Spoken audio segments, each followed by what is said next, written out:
Django, display once, in templates. I've got a for loop in my Django template that prints out a whole bunch of results. Each result is time-stamped.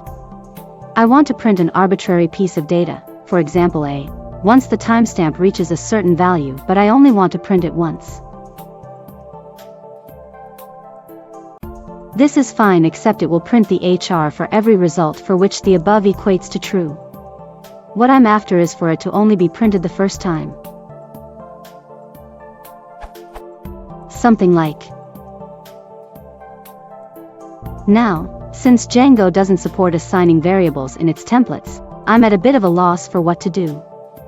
I can think of a few ways to do it, using a template accessible class/function that switches the flag, or alternatively doing more processing in the view, but I fear that will increase the number of database calls and iterations on the data. But I'm wondering if there is a nice simple, Django-y way of doing this. Thanks, smiley face.